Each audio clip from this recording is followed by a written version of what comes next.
but if you don't know what you're doing, it can eat you alive. If you think you're just going to be an actor and it's all about your talent, that's the last thing it's about. It's about business sense first. 80% of being an actor is about having the business sense. 20% is the talent. And as an entrepreneur, you can't wait for somebody to give you. It's the same with acting. You got to go out there and get it. You have to count the cost before you can think about, it's like, yes, we have big dreams. And I'm a big believer in setting goals that are above you. But then I'm also a big believer in working towards it. It's like, well, if I want to be there, what do I need to do to get there? Be there, so I'm going to go there. No, what do you need to do to get there? There's steps you have to take, and so that's something that I really teach a lot to any actor. Welcome to the Ida As If for podcast experience. Hello everyone, welcome back. Today I'm going to be talking to Lydia Nicole, and Lydia is the host of the Acting Smarter podcast, where she helps actors and actresses get better with their acting career. And today we're going to be talking about Lydia's story, but we're also going to be talking about wisdom. And what is wisdom? Wisdom comes from experience. Wisdom comes from knowledge and good judgment. I'm going to tell you about a little African proverb, which is, they say that what an old person sees sitting down, a young person will never see, even if they climbed up the top of the highest Iroko tree. That is just to say, the experience that they have had, the things that they've been able to do with their lives, they can make better and informed decisions that are going to help you or guide you in the things that you want to do. And so today we're going to talk to Lydia, and we're going to hear her story and how she helps actors and actresses to get better with what they do. I'm going to bring Lydia on right now. Hi, Ida. How are you? Hello, Lydia Nicole. You look great in your red. Thank you. I see it's raining, so thank you for sitting in your car in the rain. This is the best place I could find right now. How are you doing? I'm good. I'm excited to talk to you about wisdom. Awesome. Lord knows we all need it. We need those doses of wisdom. Oh, we do. So before we dive into wisdom, Lydia, I was talking about basically introducing you a little bit. How did you get into what you do? Well, I'm an actor. That's how I got into it. I'm an actor. I've been acting all my life. I knew at 5 years old that acting is what I wanted to do. Wow. And I grew up in the streets of Spanish Harlem, and so there were a lot of wise women in my neighborhood. So I would glean from them. I would imitate them. I learned how to create stories with them, and so that my upbringing really informed my creative side. I was very creative. I had a lot of imagination. I was always going somewhere in my mind. And growing up in a ghetto, you have to have a big imagination if you want to get out. Oh, yes. So, but as a kid, I really gleaned a lot from the older women in my neighborhood. I would sit and just listen and take in what they were saying while the kids were playing. I was the kid that was right up in the room with all the older women listening. They would try to chase me out. I would go listen on the side. So I'm a big proponent of wisdom. I think wisdom and common sense you can never have enough of. Yeah. So at 5 years old, what is it you used to do that made you know that you wanted to go into acting? I went to Catholic school, and they had a Christmas show. And it was the first time I'd ever seen anything like it. And so I was sitting in the auditorium, and I'm watching this, and I turned to my teacher, who was a nun, and I said, how come no one asked me if I wanted to be in it? It was like, how dare they not ask me? And that was it. I mean, when I saw it, it was like, yeah, that's what I'm supposed to be doing. I don't know how I knew that, but I knew that is what I was supposed to be doing. Wow. And so when did you actually get into acting? I was already, I was already acting. I was already, I was creating stuff. I was already uh, telling stories. But when I was about 12, 13 years old, my mother enrolled me into a program called Boys Harbor. And we got to do a film. It was a little horror movie. Mm. And that was the beginning of it. Although when I was 8 years old, I was doing little shows in the backyard of where my father lived, and I would charge the kids 5 cents Oh my God. to see me perform. I would mimic Frankie and Johnny by Sam Cooke. So I would put on a little show and charge 5 cents so I could go get myself an ice cream. Oh That was my the God. beginning of it. Wow. So the entrepreneur was already in Oh, you. already couldn't help it. It's in my DNA.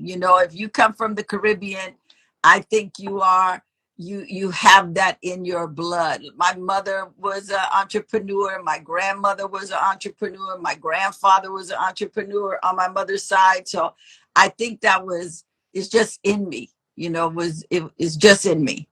Okay. And then once you were in the whole thing, then at a certain point you realize that a lot of newer people struggle with something that you identified to then say, okay, I want to help them with that. What was it? And Well, how do you help them? acting is a acting acting can be great. The business of acting can be great, but if you don't know what you're doing, it can eat you alive. If you think you're just going to be an actor and it's all about your talent, that's the last thing it's about. It's about business sense first. 80% of being an actor is about having the business sense. 20% is the talent. Okay. There's so much. You are the CEO of your company. It is exactly what an entrepreneur is. You're the CEO of your company. Yeah. You got to have objectives that you want to reach. You have to be intentional about what you want. um, Many actors fall by the wayside because they are waiting for somebody to give them. And as an entrepreneur, you can't wait for somebody to give you. It's the same with acting. You got to go out there and get it. So I was very fortunate in that I started in the music business as a teenager. I worked in radio. And so I got to see behind the scenes all these performers um, getting into a lot of trouble because they gave up the right to know about their money so that they could be an artist. And so working in radio, I got to see things. And then I had the honor of working at a record company when I turned 18. I came to California to pursue my acting. I worked at a record company called Casablanca, and I worked in a department that we dealt with the artists one-on-one.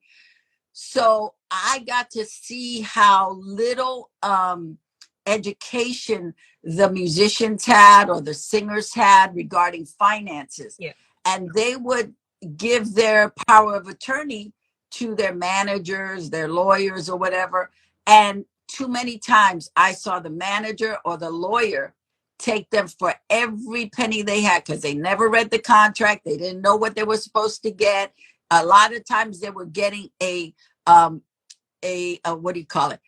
They were getting like a little weekly. Oh God, what is the word? I'm at a loss. What do you Commission, give? Huh? commissions, No, not a commission. What do you give kids when they're little? You give them a weekly allowance, stipends, or allowance. They yes. would get allowances from the managers or from the not the lawyers, but from the accounting people. Oh, And it was like, okay, well, here's $500 for you to go and, you can blow it on that, oh, but not knowing how much money they had the in the bank. actor The didn't know, and it's the accountant was the deciding. musician Okay. or the Yeah. singer. So I started paying attention. There was a very big group that I worked with, and they had a manager, and they had been with this manager for many, many years. And one day, the sheriffs came knocking on their house. They lived in a beautiful mansion in Beverly Hills, in Bel Air, and they came knocking on their house and told them they had 30 minutes to get out Wow. You're being because evicted. the manager had sold the property and took all their money, and so they ended up having to move in a lesser community that they had 3 bedrooms for about 9 people. Oh my It was goodness. horrible. So I learned all of that. So for me, wisdom started coming from just paying attention to what was happening to artists. And I saw it time and time again that artists did not take care of themselves. They were looking for someone else to take care of them while they did their art. So Yeah. they didn't learn anything practical. They didn't, the flip side of that, while I worked at Casablanca, um, there was a group that we had called Kiss. And the lead singer, or one of the lead singers, Gene Simmons, would come to the company whenever he was in town on a Friday with his accountant and his briefcase and his book, and would get to see the accounting records. So he knew what they were supposed to get. And that made such an impression on me because I was like, you could actually do that. Yeah. You can go and say, let me see the books. Yes. And and so from that I started learning, and then I was able to apply that to acting, and over the years just seeing phenomenal actors, really talented, um, have no common sense, have no, because you can't have wisdom if you have no common sense. You got to Yeah. have common sense first to get to the wisdom. Is And that so, where the name of Common Sense Mamita comes from? yes, I started it because of my acting friends doing stupid things, Yes. foolish things, and I was the one that always had to consult them and console them and minister to them and pray for them. And I have one friend that I actually started writing down every silly thing she did. And I said, okay, God, you gave me this for a reason. You have done this for a reason. So how can I use this for a greater Yes. good? And I started doing videos based on uh, silly things my friend did without mentioning names. But I just started putting, if you do this, this is going to happen. And you need to do this. So that's how that Yeah. happened. Wow, that is cool. Thinking about the wisdom, right? It comes from that experience. It comes from you knowing about it, being an actress yourself, actor yourself, and then working on the other side of it, which is dealing with their finances in a way. Now you know it's like, okay, like you said, the skill is 20% of it and everything else is 80%, but that 80% is highly ignored. Wow. I think it Yeah. applies in lots of different ways, right? Because not only to the actresses and actors, but I think it applies to a lot of entrepreneurs. They are good at their craft and they want to go out and be this awesome person doing what they do, and they never ever pay attention to their numbers. What is it that you tell people then in that regard? Well, first of all, acting costs Yeah. money. You want to make money, but before you can make money, you have to spend money. So you have to know your monthly expenses.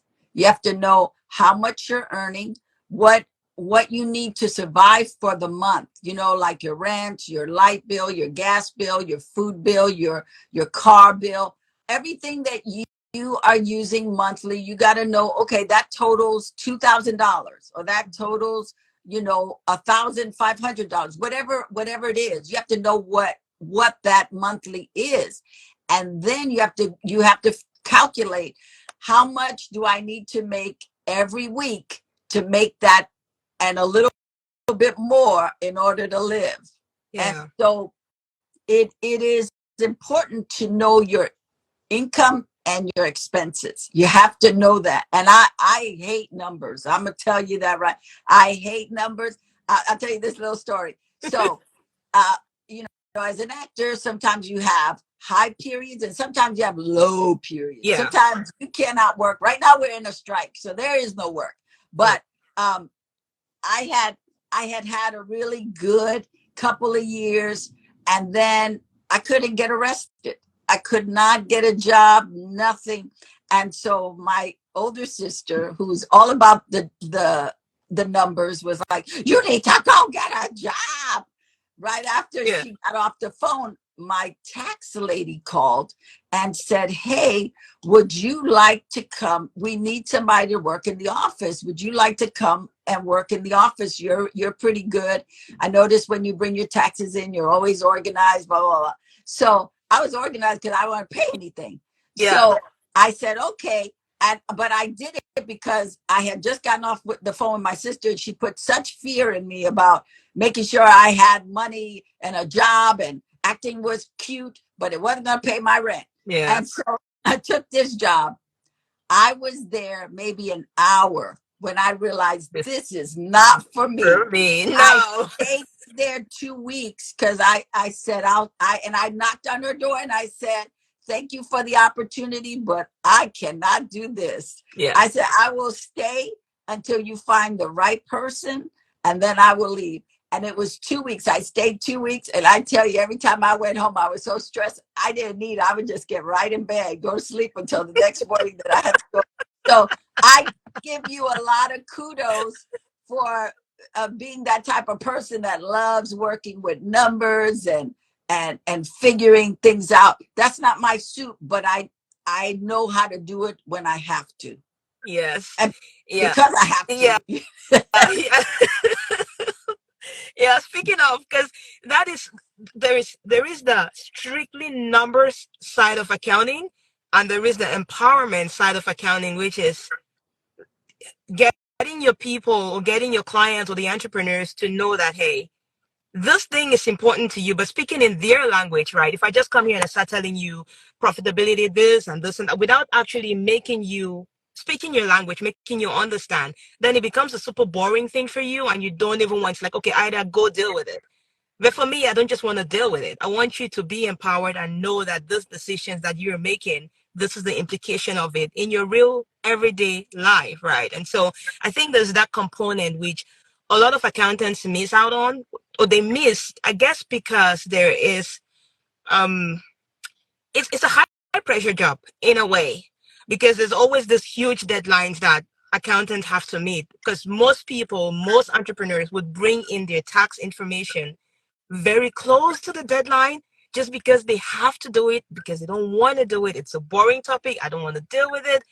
But they don't make it easy on themselves by bringing it early enough or having those ongoing conversations with their professionals to say, okay, like you do it if you have to, but you do what you need to do and you hand off the rest to the other person. But you know what's going on, I pay right? You got to pay attention. And I would say to you that as a creative, you have to learn that in order to be able to create. Because if you don't learn the numbers, you will always be in fear, panic, anxiety. You know, it's like, where's the money? How's the money going to come from? But it's like, breathe, settle down, and just look at the basics. What do I need this month in order to make my nut? What do I need? You know, I'm a big believer. What I love about the how we're living today that wasn't available to me when I first started as an actor. Because when I first started as an actor, there weren't a lot of non-traditional jobs Okay. for actors.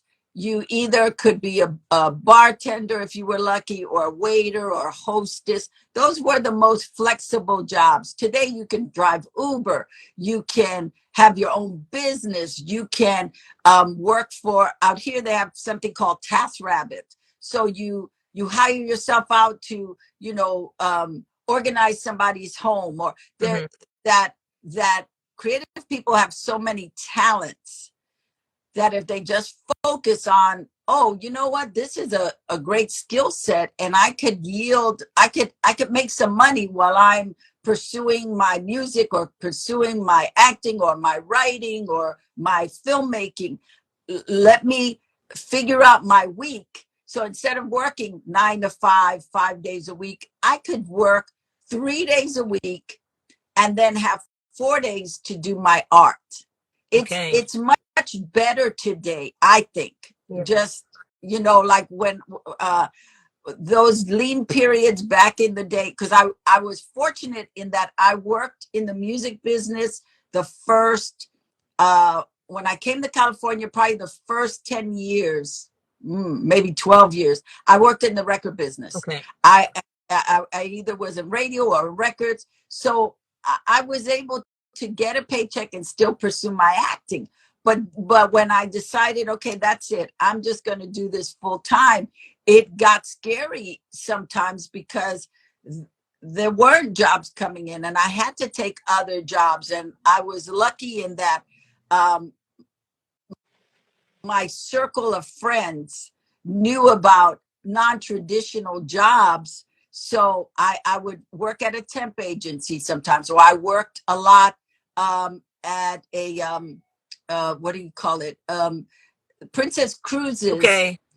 had they would contract people to meet and greet people at the airport and take them to the boat. So I got to do that, and that was exciting because I got to meet new people, I got to tell stories, I got to be a character. Yeah. I was using my Yeah. acting skills Yeah. and still getting the money that I needed. And it wasn't every day. I maybe work 2 days, 3 days a week, but but I knew I had to make a certain amount of money every month. So that meant I had to work a job that I didn't necessarily like, Yeah. and in order to pay the rent. Yeah. So what was it that, because you talked about at the time when you went into your tax lady and she needed somebody to help and then you started helping. What was it that gave you the courage to know that even though I need this paycheck, I don't belong here and I want to make that decision to go back and hone on my craft or find something that's more aligned with my values? What was it that gave you the courage to go do that? I have dyslexia, and I transpose numbers. And so one of the duties that I was given was to add up numbers for people's taxes. Okay. And it freaked me out. I said, I don't want to cause anybody to get audited. That was so stressful for me. I was like, yeah, there's got to be something else I can do. It is not this. I would not be, my integrity was, was being tested because I was like, you know what? I may need a job, but it's not this job. Yeah. I like this lady. I want to have a relationship with this lady. I need to come clean right now and say this is, and I had never done that before. I mean, you gave me a task, I would be, but I was when I was asked to sit at the desk and just do numbers, it was over. I was like, no, cannot do it. Cannot do. I will stuff envelopes for you. I will go and sell whatever you have to sell. I'll babysit. I will clean your car, your house. Because I cleaned houses when I was a teenager, so Yeah. I was okay with that. But Yeah. numbers, it was not my friend, and I still have to come to terms with numbers now. I have to make sure, and because I know that is not my skill set, I will hire somebody to help me Yeah. so I can oversee it, to go, I need to get tally all of this up, and then I'll go through it after that. Then I'm comfortable with, okay, let me go through it because I know the numbers, I know what was spent, I know, what the production was about, I know where every dollar went. So then I could go, oh, wait a minute, that wasn't included, then I could do it, because then at that point it's not so heavy on me.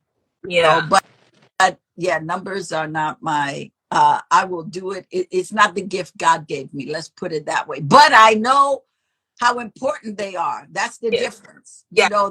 That's the wisdom, is knowing how important numbers are. Yeah. Yeah. Knowing how important it is knowing that it, well, knowing enough to know that you should go get help when you need to get help. But some people would, for lack of a better word, they would fake it, right? Because they need the security that this thing is offering them. and then they're gonna keep coming to work even though it goes against every ounce of who they are, because every day you went home you were stressed, you just went straight to bed, and that could possibly kill your productivity, kill your creativity, because then you start to doubt yourselves, like, okay, like, what is wrong with me? Why can't it just be happy with the fact that I'm getting a paycheck type thing? Like, do you because, okay, as you mentioned, a lot of actresses and actors go through that phase where they have high seasons and then the low seasons. So I'm very sure a lot of people go through those decisions they have to make on a seasonal basis. Is that something that in your acting smarter program and all, are those things that you take people through? Are those things you help them with? Okay. Yeah, Yeah. because you have to put your ego aside. You have to put your ego aside, and you have to trust the process and trust God. To me and for me, acting is, you can't be an actor without having a relationship with God or a higher power, because it's all about faith. Acting, any kind of creative endeavor is really about faith. You have faith that what you have is needed in the world. There's a certain faith that you have to have in order to do it. I mean, every, there are a lot of people out there that can sing, they can dance, they can tell jokes, they can, they can recite a poem, but that's different from being an artist who actually makes a living at it. Okay. And so when you are that type of artist, you have to trust the process, that God didn't give you a skill set or a gift that he's not going to let you do. But with that being said, you have to be a good steward over it. Part of being a good steward is being a good steward over the finances of it. You have to learn that. Marla Gibbs, who was on the Jeffersons, who played she played the maid, she kept her job for 2 years when she got hired on the Jeffersons, because she was like, I don't know if this job is going to continue. And I think that's wisdom. I think it's wise not to squander your money before you know there's more coming in, because the problem is, for most actors, myself included, is that we don't think down the road, right? That's where wisdom comes in. We Yeah. don't think 5 years from now, 10 years from now. Well, I got it today, so I got my credit card. I went into debt early on because I did not, everything that I teach because I experienced it. Yes. Like, I left my job without having a plan to do my acting full time.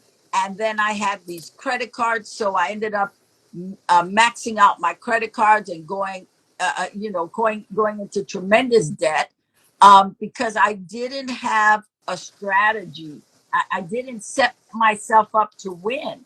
I Yeah. just thought, okay, all my friends, they're acting and they don't have a job, and that was my ego, because I was like, they don't have a job, they don't have a day job, they Yeah. don't make a living just on their acting. I could make a living on my acting. The problem was, they didn't talk about it, but they had a strategy. They had already learned how to pinch pennies. They were Okay. going to the 99-cent store, the Dollar Tree, Big Lots, or they weren't spending their money. They were squirreling away their money. They were buying secondhand clothes. They were not, they were very conscientious about their money, and I Yeah. You wasn't. weren't. Yeah. You So when did and you so learn? yeah, so you When did learn. you Oh, learn? well, I operate. We're talking Wait, wisdom. wait. I get the feeling there's a story behind that. Well, I was going to church and I was praying, and I thought, well, I prayed that God's got to show up, but what I didn't have the other component, which was walk by faith and not foolishness. Be obedient. If you know you have to take care of bills, don't go and buy a new leather jacket. Don't go and buy a new purse. Don't go and buy those new shoes. Let it go. Yeah. If it's like, what are the necessities? So I didn't have that mindset of what are the necessities. I Mm. cannot be, and I can't be hanging out with friends that can go into the department store and buy something for $3,000 and not flinch. I Yeah. don't have that. I didn't have that kind of money yet. I was trying to keep up with them. Like, oh yeah, you Yes. buy something, I'm gonna buy something too. Put Yeah. it on my card. I'm going to Neiman Marcus. Bam. And so yeah, Neiman Marcus came. Hello, Yeah. hello. Yeah. We want the money now. Yeah. So I'm just teaching people, actors, what they need to do in order to win at the game, because what I learned from making so many mistakes and not having been properly taught. I didn't grow up knowing about money. Yeah. That wasn't something that, what I wasn't schooled on money. It was like, I got a paycheck. Okay, that's cool. I grew up knowing work ethic. Yes. That was ingrained in me. You do Yeah. your best, you show up, no matter what it is, you stay until the job is finished. So I was so good at that. I could go into a job at 8 in the morning and stay till 10 at night. Not a problem. I Yeah. didn't complain. I was like, well, I got to do the job. Do, do, do. And Yeah. so I didn't understand the finances. I didn't understand, to ask people, how much are you getting paid? I was so happy to have a check. And Yeah. it Yeah. wasn't until later that I started to understand the value. I have a value because of the fact that I started working at a radio station when I was 13 years old, and they gave me $10 a week. I thought that was great. I was like, that was great. And then when I was 18, and they told me I was there for 5 years, and when I turned 18, they said, okay, now you're 18, we'll give you a check. The check they gave me was only $50 a week. And Wow. yeah, That's it was exploitation It almost. was. It was. But what woke me up was the vice president one day came at me, and I was starting college. It was like my first year in college, and I had gotten all these grants to go to Yeah. college. And so she said, uh, you're not doing the hours you're supposed to be doing here."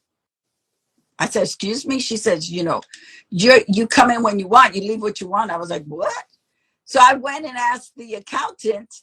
I said, "How many hours a week am I supposed to work here?" Mm-hmm. And she said, "I don't have anything other than there's nothing, there is no memo other than I'm supposed to give you $50 a week." Oh Lord.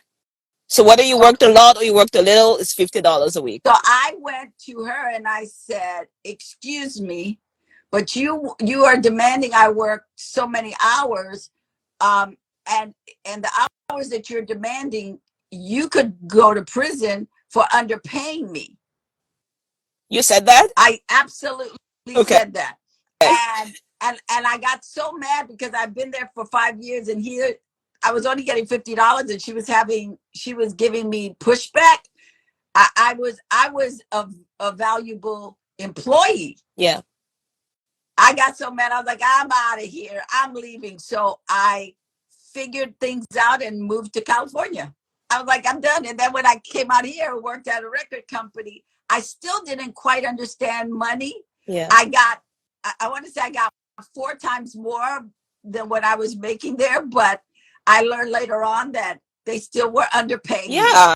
So one of the things that I've learned over the years is to find out what the fair market price is of something. So I can go higher, I can go lower, but I'm always learning about finances. I'm always, because I think that's, you got to learn. You have to learn. You're never too old to learn uh, Yeah.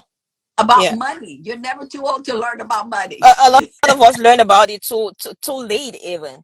Because when I talk to my clients, because I do both accounting and then financial coaching, right?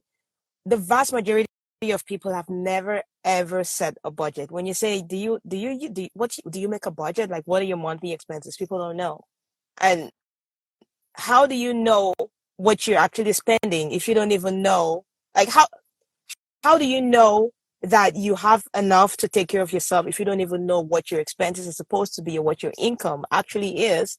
and like and the fair market value and stuff like that. So one thing that I force people to get onto, like I encourage people to get onto, is a zero-based budget, which is look at your income, look at your expenses, put them down, write them down, right? And then you want at the end of it, so income minus expenses and savings and investments, all of that should come out to zero, meaning all the inflows have a place that's assigned to as an outflow, including your savings, including your investments.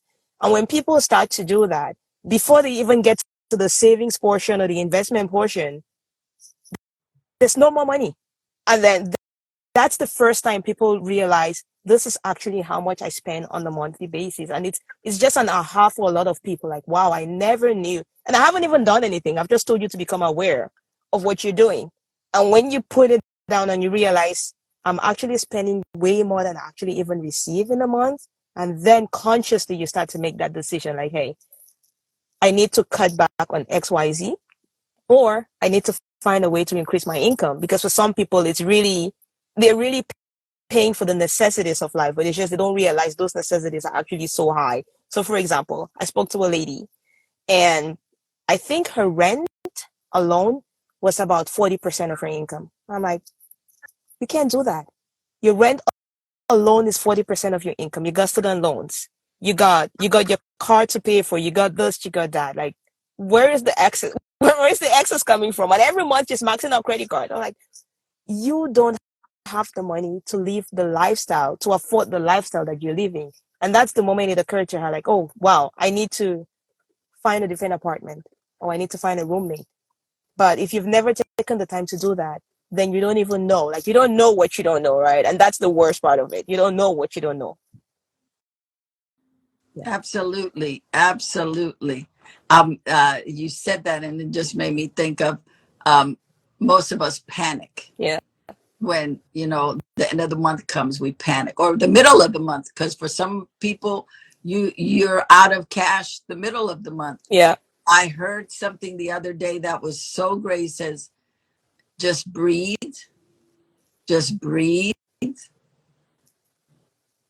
and just start looking at what it is. That, because a lot of times we don't want to see it. Yes.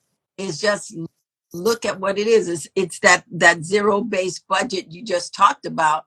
It's that looking at it. Look at the numbers. The numbers don't lie. Yeah. Unless you got dyslexia. The numbers don't lie. That's a good one. But most of us don't want to see numbers. It's like a few years ago, this was maybe 2005, 2006. I had a lot of friends who were buying houses, and I wanted a house. Oh, I wanted a house. And but I knew that wasn't a smart move. And then I found out that there was a program at a nearby city that they were actually having classes to get you house ready. So I took the class, and it was the best thing that happened to me, because I knew I was not ready. That's great. Cut to 2-3 years later, the bubble burst in America. And those same people that bought houses and were taking money out of the equity of the house. Oh, Lord. Got their houses were taken from them. They were foreclosed on. And they still owed more on the house. And they owed double than what they thought they were buying the house for, because someone told them, hey, you can take equity out of your house. First of all, it's like, if I can't pay the rent, why am I going to try to buy a house? And that's how I would look at them. I said, but you couldn't pay the rent. Yes. How'd you get a house? And so, because, it was like something I internally had an idea of, like, yeah, go get a house. And I was like, no, you need to find out what you need. It's like getting a car. Yeah. Before you go run and get a car, you need to know, well, you got to pay insurance. You got to pay the taxes, the license registration. registration. You have to take care of repairs. You got to put gas in it. I mean, there's a lot of responsibility to have a car, just like there is to have a pet. Yes. You have to take care of the pet. You have to take care of the food. You have to take care of their doctor bill, their vet bill. You have, so it is, it's understanding that if you want something, you need to know. In the Bible, it says you got to count the cost. You have to count the cost before you can think about, it's like, yes, we have big dreams. And I'm a big believer in setting goals that are above you. Yes. But then I'm also a big believer in working towards it. It's like, well, if I want to be there, what do I need to do to get there? Not, Yes. I want to be there, so I'm going to go there. No, what do you need to do to get there? There are steps you have to take. And so that's something that I really teach a lot to any actor, any creative person. Is like not to burst anybody's bubble, but to say, you want that? This is what it's going to take, because we have people who want stuff quickly, like a lotto ticket. Acting is not a lotto ticket, Right. as much as people think it is. It is not. It's about you investing. I compare being an actor to being a doctor. If you want to be an actor, think about what a surgeon has to go through. Yeah. You have to take school so many years. You have to take classes. It takes time. It's like wisdom. Wisdom takes time, because knowledge takes time. Experience takes time. You don't get wisdom like that. It's one step at a time. And it's like that with finances. If you, I heard somebody the other day talking about, she inherited $100,000, and she blew it within a year. Oh, Lord. She spent it on trying to figure out what was wrong with her. Like to go to retreats and therapy and that kind of stuff.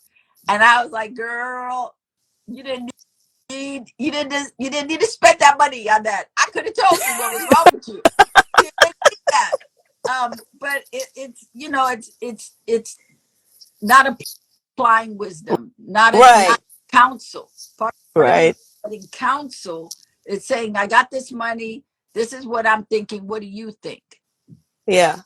And also knowing who you need to go to get that information. You need to go to somebody who's had the experience of the thing you're dealing with. If someone is looking for acting advice, for example, come to you because you've gone through it. You have the experience of doing it. You got the knowledge. You've got good judgment with it. If you're looking for help with your numbers, you go to people who have done that. You come to me. I guide you, because personally, even with the knowledge I did have, I still got into debt. But now that I got out of it, I'm able to turn back and look at people to say, hey, this path you're on is going to take you down this road, and you don't want to be there. But the point is, some people still want to learn from their own mistakes. They don't want to hear you.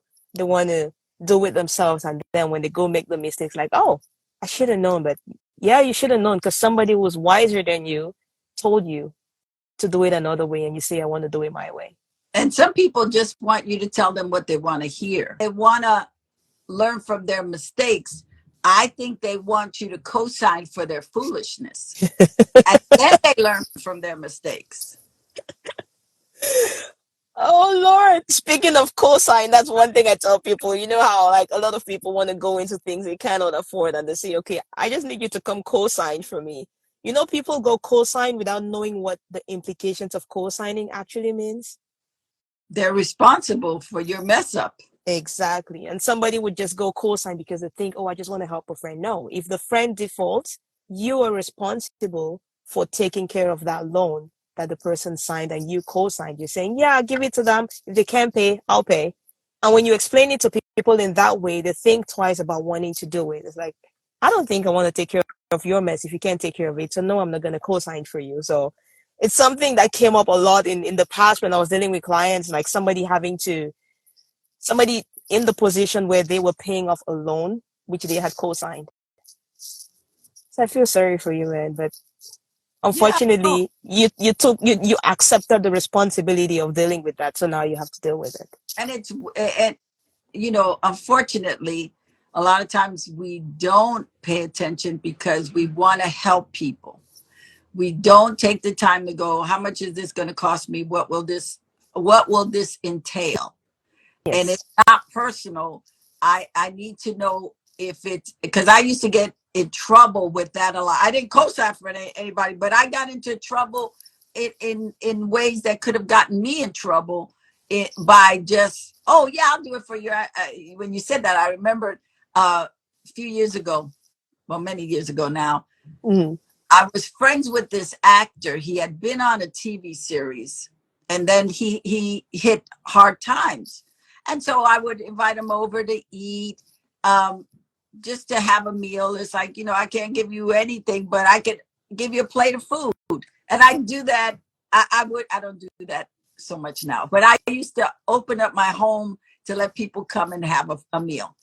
And Okay. so one day he called me, he said, I bought this thing for my girlfriend, this purse, and she and I broke up. He told me this whole story. Now, let me preface by saying he wasn't a close friend. He was just somebody that I knew from acting class that I was friendly with.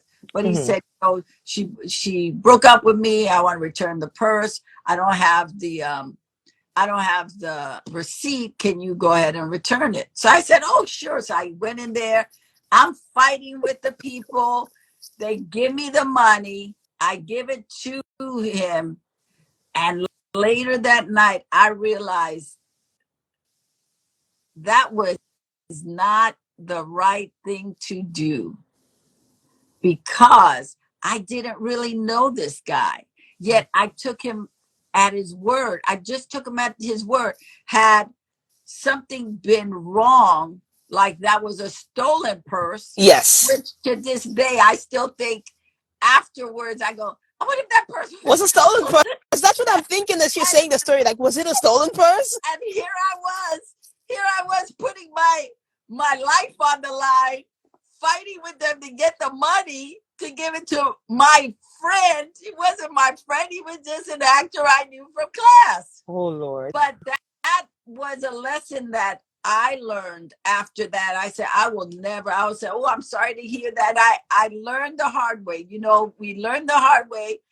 And I would never do it again, because your urgency is not important to me. Yes. Oh, that is good. That is You know, good. because a lot of times, I would get myself into this kind of trouble all the time. Somebody's urgency. What? Okay. You're stuck on the freeway. Okay, I'll come and get you an hour Yeah. away. Okay, 3 o'clock in the morning. You need a ride from the airport. Okay. And then one day I woke up. I said, "What is wrong with you? These people are not. Look at who you have. Look at who you are associating with. Yes. You are associating with people that, first of all, don't regard you. They don't regard themselves, because they didn't plan ahead, and now you are schlepping to go get them from the airport, or do the car thing or whatever. It's like they should have. I have a AAA card. They should have a AAA card. If I did this, they should have that. It's like it took me a long time to um, disconnect from that need of wanting to help people like that. That there is help, and then there's enabling. And that's Yes. where wisdom has come in for me. It's like, what? That's not wise. Yeah. That's not wise. Sorry, can't help you. Thank you, but I can't help you. So, something my pastor says, and I hold on to that all the time. He says, uh, a good idea is not necessarily a God idea. Oh And, wow. and there are good ideas all the time, but that's not your God idea. And you have to know your God idea. That was my aha moment, was the tax lady, and going, that's not my God job.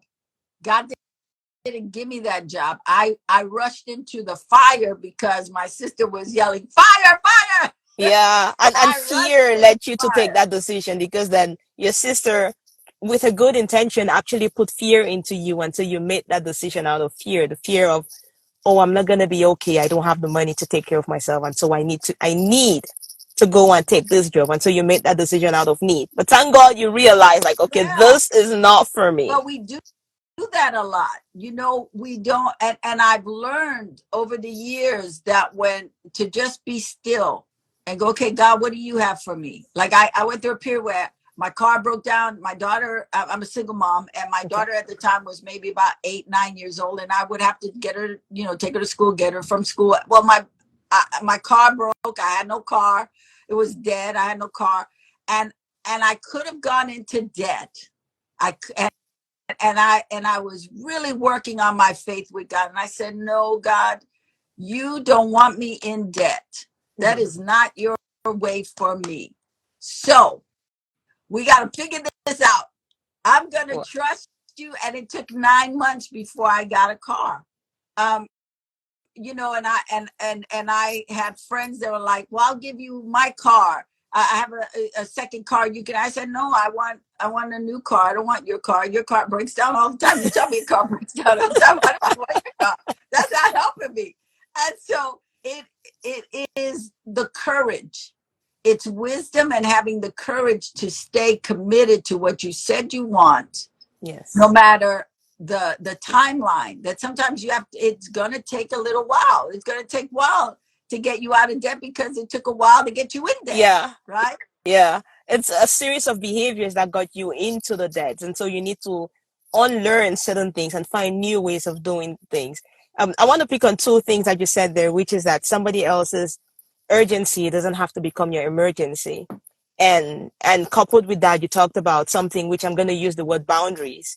Because you talked about coming to the realization that you're enabling them instead of thinking you're helping. It's something that comes up a lot as well in generally in finances, because sometimes someone is going to call you up like, oh, I just need X amount of dollars to take care of this thing. It is an emergency. And with your good heart, you go and dig into funds you don't have in order to satisfy somebody's emergency, which is not yours, but you want to help, and you go ahead and do that thing. And so it's one of the things that when I'm working with people, I try to get them to realize that, hey, someone else's emergency is not your emergency.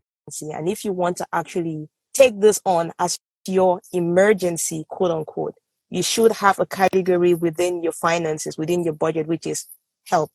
So if somebody calls you, you're digging into that help fund.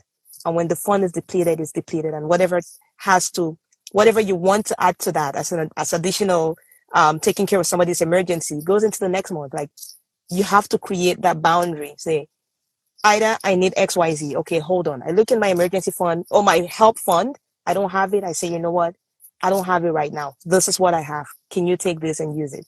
It's going to alienate some I people. love that. But if you, I love yeah, that idea. If you are a giver, to create a special fund, and when you don't have it, you don't yes. have it.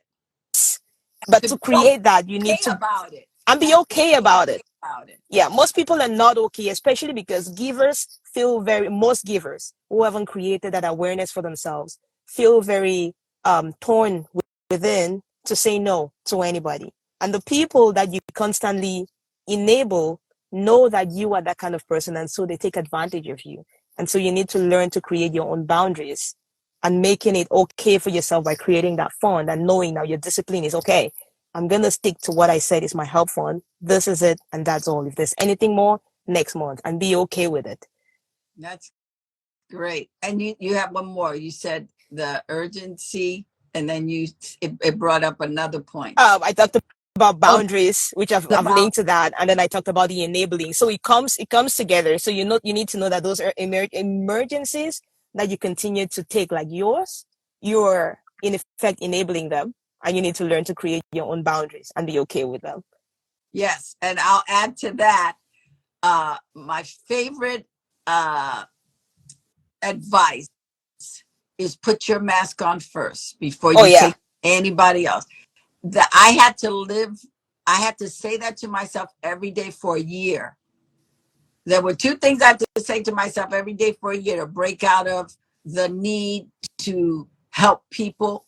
I thought it was helping, but it really was enabling. But the first thing I had to learn was no. No, I can't.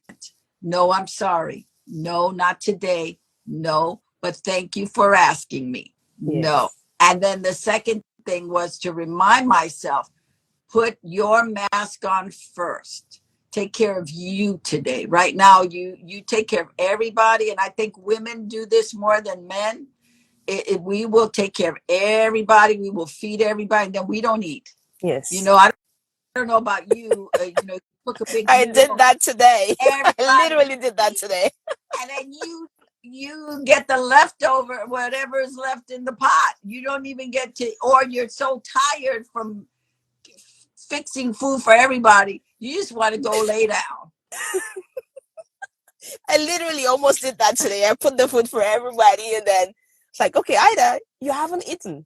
And then I put mine pretty much like everybody else, and I sat down to eat. But it's a constant reminder, right? You need to put on your mask, and if you can't put on your oxygen mask, then you are not your best self to be able to help any other person. You're helping them from a place of weakness, but you need to be that person who is well cared for to be able to care and extend that to other people. So you're serving from a place of overflow and not from a place of Whew. depletion. I think it's a great reminder. Good. Not only that, if you don't put your mask on first and you collapse, they're going to walk over you. Oh They're my going god. Yeah. to walk. They're going to go, oh wow, you're on the floor. I got you. So you must put your mask on first. Oh Lord, this is good. This is good. So I want to give you the opportunity to share. I know you're the host of the Acting Smarter podcast, and you do have a course right now, which is the Acting Smarter Now, course. yeah, Act acting Smarter now. smart Please talk now, about that. and a planner for actors, and it has everything we've talked about. It's got a place where you can budget your stuff monthly. It's got how to look for acting jobs, what you need, having target sheets of who you're going to go after. You want to meet with this casting director, this agent. You want to, it has a place for you to put down when you to keep tabs when you meet with your agent or talk with your agent. And so you can write down what you talked about, auditions, you write down your auditions, who you met with, what it was for. You take a little selfie so you have it. If you have a callback, you know what you wore. So it's a very thorough book to help any actor at any point in their career, whether they're just starting out or they've been doing it for a long time. Because something I also found out over and over again was that actors that have been in the business for a long time have really bad habits. And a lot of them are not prepared. Even Mm-hmm. though they've been doing it for a period of time, they don't know what to do. For example. For example, they don't know that they need current headshots. They don't know that they should have a website. It's not enough to be on social media, because if that platform that you're relying on closes down, that's your fan base is Yeah. gone. How are you going to get them? How are Yeah. they going to find out about Yeah. you? That you have to spend money it's a business, right? So if you had a business, you wouldn't just rely on one platform for your business. That's a supplement. You still want to create an email list to get people, so you can contact them if everything went to pot. You Yeah. still have your email list. You can reach out to them, see how they are. A lot of older actors don't realize that how important the relationship with the agent is. They're waiting for the agent to get them a job, but yet they haven't built a relationship with them. They don't look for stuff intentionally, like looking, okay, what kind of acting jobs do I want to do? What is it that I sell that nobody else sells? What's my superpower? Hmm. And then really capitalize on that. And then go, you know what? I would be great on these 10 shows. You have to know where your market is, where your food is going to come from. Yeah. Be aware of who your competition is. Like uh, when I was doing my acting full time, I knew who my competitors were. So there were maybe 2 or 3 girls that were really my competitors. That when we went in, it was between the 3 of us. They could have had a whole boatload of women, but it was just between the 3 of us. So what I learned from that is, if they booked a job, then I knew, oh, that TV show liked them, so they'll like me. So then I submitted my picture and resume to the producer, to the casting director, to the director, so that I could audition for them. Wow. So it's like utilizing all the stuff that is around you, instead of going, oh my God, well, Susie got that job, so I can't get. No, she got it. That means they like people like Yes. us. That means I'm going to go ahead and submit for that. And then I also was aware of girls that I went up against that were not my type. So when they got cast, I kind of went, oh, okay, they like that type of girl. I'm not that type of girl. I'm not the Latina with the big booty and the big bust. That's not me. So then let it go. Okay. So it's like there's certain directors that you can watch them and you go, oh, they like that type. They like the blonde girl, or they like the light complected black girl, or they like this, that they have a certain look that they like. Instead of getting an attitude about it, go, oh, they like that. So let me send my picture and resume to that. And that's how I would book a lot of work, because I was just paying attention to who liked what. It's kind of like, if you're my friend, I'm going to pay attention and go, well, Ida likes red. Ida likes strawberry colors. Ida likes bright colors. I'm not going to give you, when your birthday comes, I'm not going to give you a muted down top, because that's not what Ida likes. Right. And so it's the same thing with acting. It's like, if you can, my theory is that filmmakers have a certain look. They're like a painter, so they have a certain look that they go for. If you watch Tyler Perry, he has a certain look. Oh, that's the name that was literally in my head, because I was watching one of his movies yesterday and the day before. And as you're talking, I think that's one of the only directors that I kind of noticed really on what he likes. And you know the kind of people that he has in his movie. So that's a great point. Martin Scorsese is the same. He's got a certain look that he likes. He likes blonde women. So if I'm an actress and I'm going in for him, I'm gonna do my best, but I'm not gonna go, oh my God, no, because he's got a look. Unless it's something that's really specific to what I do, that he's looking for me for what I do. I'm not even gonna give it any time. But I pay attention to people who are similar to me in appearance. And then I go, oh, okay, they booked work with these directors. They booked work on these shows. So then I would have a good opportunity to go in for that. Whatever they're doing, I'm their flavor. I'm their flavor. And all of that is in your planner? A lot of, well, I have the course informs the planner. Okay. So the planner is you should take the course first, so you know how to apply the planner. The planner by itself is great. If you already are working and you know what to do, you will just fill in the blanks. But if you don't, the course really informs the planner step by step, because I go through the planner step by step by step. So you can't miss it. But for actors who just need some place to put their information, the planner is great. But if you're starting out, I recommend you get the course and then the planner. And with the course, I give a digital version of the planner, so it comes with it. But it's because it's everything that I've learned. I in the course, I talk about having a strategy station. Yeah. So you have to create your war room. You have to create, okay, what do you want to tackle? What's your intention? Where are you going? How are you going to get there? If you just arrived to Hollywood and you want to be an actor, what's the first thing you should do? You should join a church where there's a lot of actors there that are working. You're kidding. No, I'm not. Wow. Join a church. Build a community.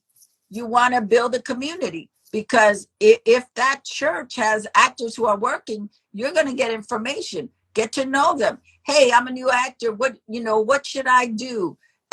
You should find out what the next thing is. You should find out where the acting classes are, that the actors in those classes work a lot. Not just take an acting class, but take an acting class where people in there are professional and they're working, because then you'll get information. Right. It's not just enough, like I hear people, I'm taking this class. No, you want to invest in the best class where the people are doing what you want to do.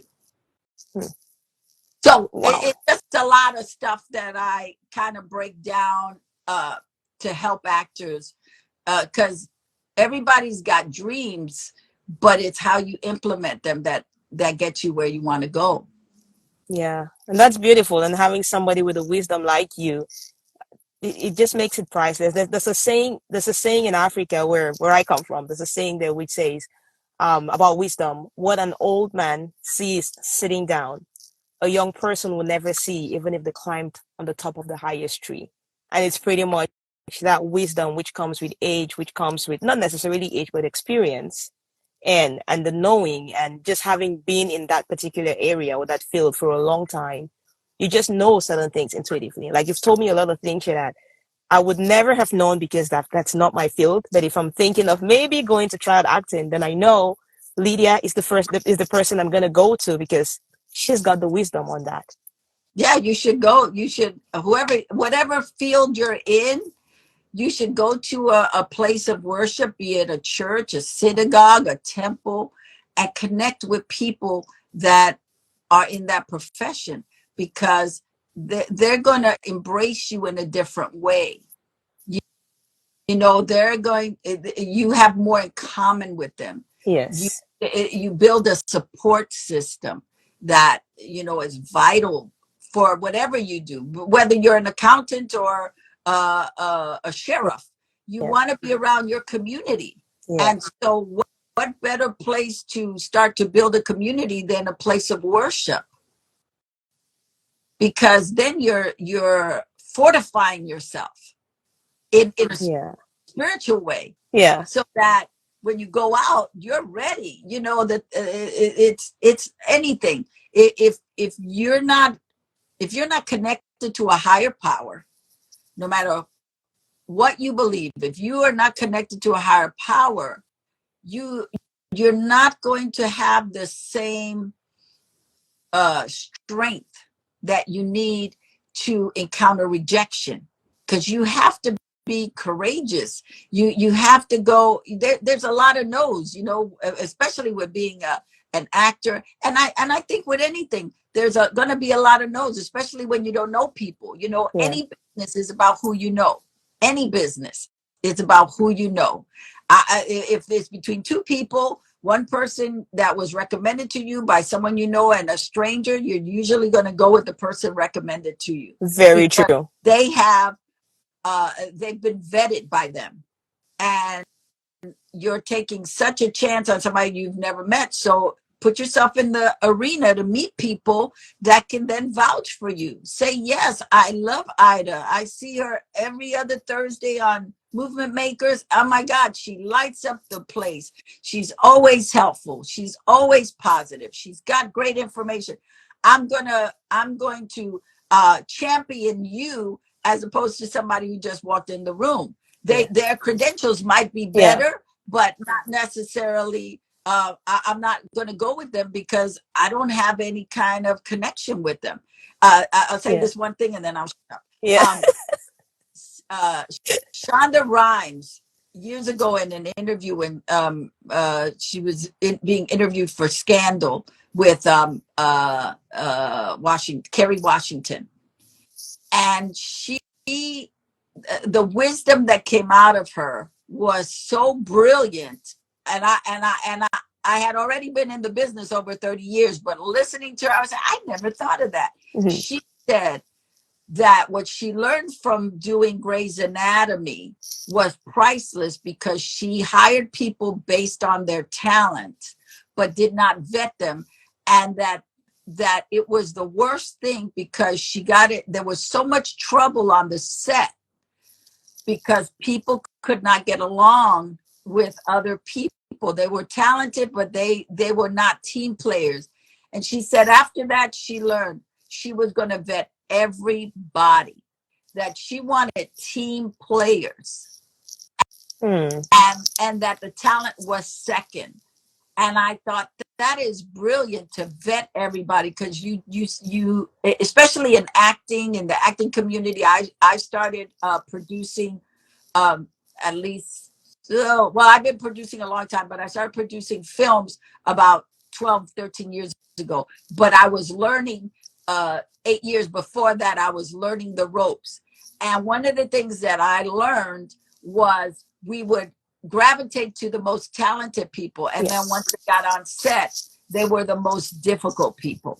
And when I heard her say what she said, it changed my whole perspective, because that was a piece of knowledge, a piece of wisdom that I had never connected with. Like, wait a minute, there are talented people everywhere. What you want to know is who's going to get along in the room. Are they going to be able to get along with other people? Find out from the last director that how were they to work with. Did they blow up the bridges, or did they help bridge the gap? And it's important.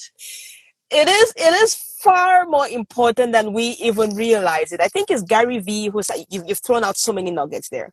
But wait, first, I think it's Gary V whom I heard talking about this, that if you look at most companies, the top performing guys or girls in those companies are usually the most annoying people to work with, because they are the ones who give a bad name to high performers, because you think high performer, oh, it's this self-centered person, egotistical person who thinks only about me, because they are like usually the worst people to work with. So it's like, okay, recognize the team players and then you can teach the skill. But if you want to go with the skill, that person, skill only, that person usually is the one who is tearing your team apart and is making other people feel like they do not belong there. So it's very powerful that you say that, and seeing it in action between the Grey's Anatomy, because I know a lot of actors and actresses left the set at some point. Okay, some people were killed off the movie, and other things, and thinking about what goes on behind the scenes, it definitely makes a lot of sense. And Scandal is a beautiful movie,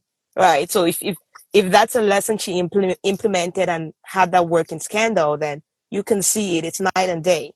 And then the second thing that you mentioned, which, like, oh wow, yeah, I read about that. I think it's the book Thou Shalt Prosper by Rabbi Daniel Lapin. No. I don't know it, but I will look for it. Yeah, it's called Thou Shalt Prosper. He's a Jewish guy, and he talked about this same principle you're talking about, which is if you can find people in the place of worship and you connect with them already, and then they become your community. Say you're an accountant, you're an actress, like you said, and you go and you meet an actress at a place of worship. You're already connected on something, the higher power, God. You're already connected on that, and then plus you're in the same field, they are more likely to recommend you for something because they can vet you based on your other things, even if they don't know the skill, but they know you have some skill that can be trained, but they can vet to say, hey, this person is a great person to be around. We need to keep them here. It's something very powerful. So when you said it, the light bulb moment went in my head. Like the last person I heard talking about that was Rabbi Daniel Lapin, and I haven't heard anybody saying it again until now. And so it's just like, yeah, thank you for reminding me about that.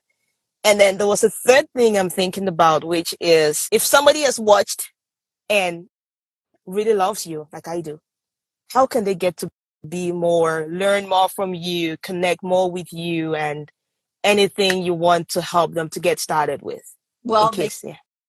they can find me on the platforms that I am Lydia Nicole. They can go to actingsmarternow.com. That's where my product lives, which I think is fabulous. I made it because I wish I had that when I first started. So I made it. Yes. And they can also find me at lydianicole.com. One thing I just want to say one last thing. I know I keep just one last thing. One last thing, and that is when it in a house of worship, what you need to know that it took me a long time because I didn't grow up in the church. Okay. I didn't grow up in church, so I came to it Mm-hmm. later. But one of the most important things I learned in church is that there are broken people in church. Don't expect people to be saints. And just like you would vet them in a club, vet them in the church, because there are many scandalous people there as well. What I love about church is that it gives you the opportunity to connect with people who are seeking, but don't expect them to know everything or to be the most saintly person. It is just another community. Hopefully everybody is seeking God in whatever way they are they worship, but know that within houses of worship there are wolves in sheep's clothing. So I just want to give that little tidbit, because I not growing up in church came into the church thinking that everybody was more spiritual than me. Yeah. And it got me in trouble because I didn't look at their character first. Like pay attention. They talk a good game, but pay attention. Watch them.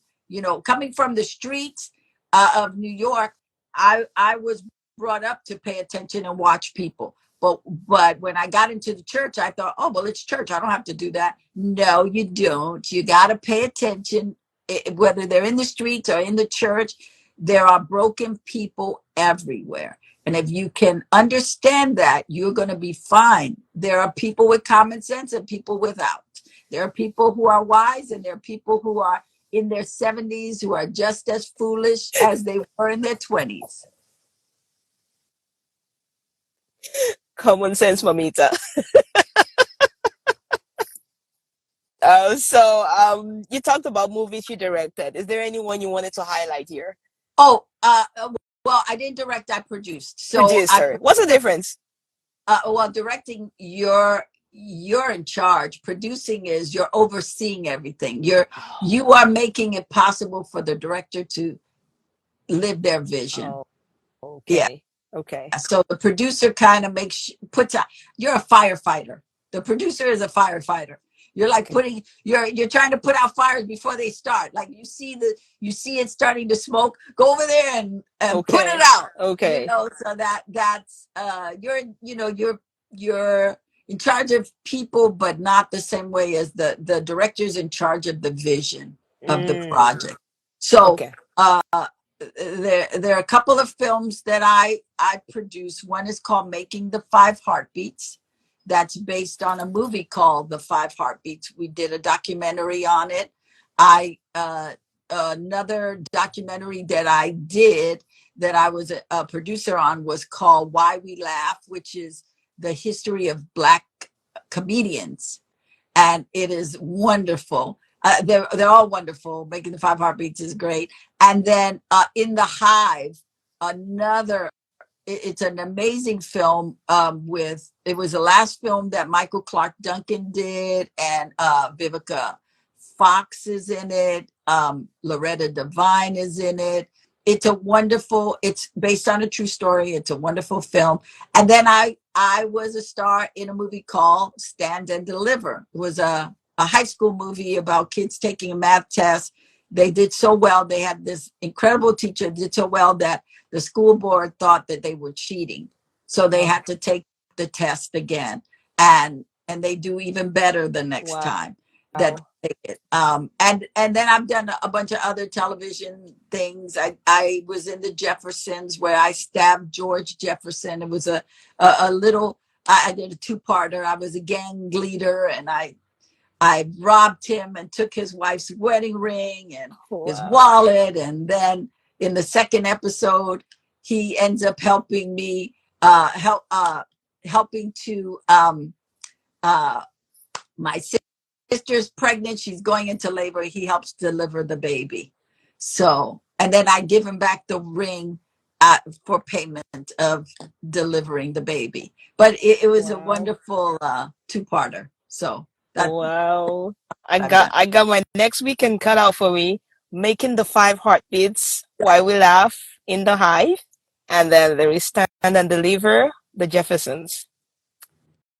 Yes, I'm ma'am. definitely gonna check out some of those.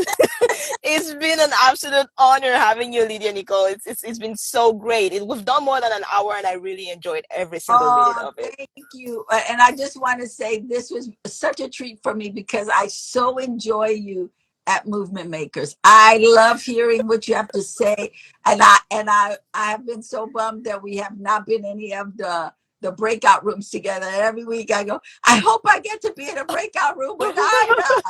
So I just want to say thank you. My pleasure. Thank you so much for your time. And for those who've been watching, thank you for being here. If you're watching this in the replay, please put a comment below and let us know what was a highlight for you throughout this recording.